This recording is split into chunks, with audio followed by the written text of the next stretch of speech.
What's up? We're back. My name is Javier Castro. I just want to say today we're actually going to learn how to kickflip, as you can see in the title.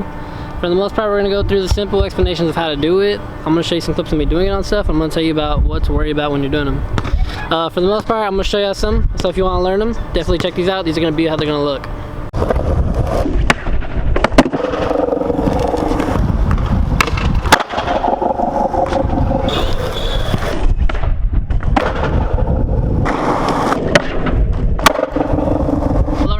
Checking out the kickflips. If you're definitely cool with those, I'm going to teach you how to do them. Alright, for the first step, we're going to learn a foot placement. For the foot placement, it's going to be pretty different from, say, when you're learning it compared. A lot of times when you're learning it, kids will usually put their feet right alongside of it, kind of just to get a quick flick real quick, kind of flick downs, I'd say. As you get more better with it, you're going to want to kind of raise your foot a bit more, kind of keep it behind these bolts right here. So whenever you're flicking, you're going to make sure you want to hit this area right here. When you flick it down, pop, flick out, it's going to hit it. And for your back foot, you're going to make sure it's right there in the center. You're going to make sure you get that quick pop. You don't want it too far back. I mean, too far. You can kind of learn it in the back area, but once you get right here, it's going to be that quick pop. And that's whenever you're going to pull it and flick it out. Alright guys, so I'm going to tell you about the things about when you're kind of learning it. Some things you got to watch out for.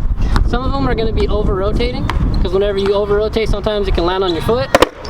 Sometimes you can barely underflip it. So that's kind of an issue people have. A really big one that people do have is when they're learning how to kickflip, they kind of miss flicking. So they kind of just, that's usually because you didn't worry about the pop too much. You gotta make sure you get that pop so it goes up so you can even get to the flicking.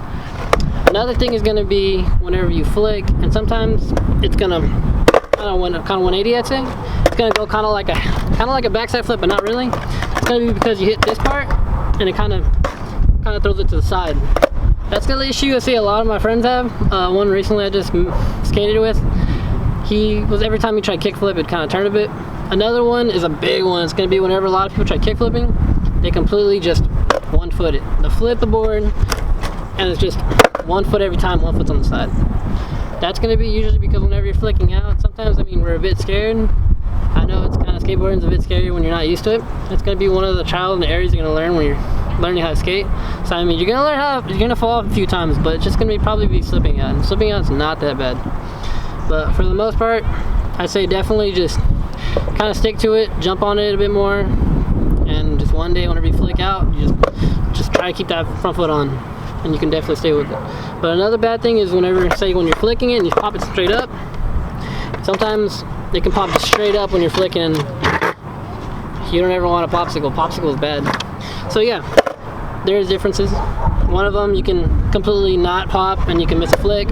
One of them you can pop too much, you feel? So just be in mind about those whenever you're doing your kickflips. It's kind of scary, especially when you're learning them off things, because these things do happen. I've gotten popsicle a few times myself, so don't think because you're too good that you don't get popsicle, because it still happens.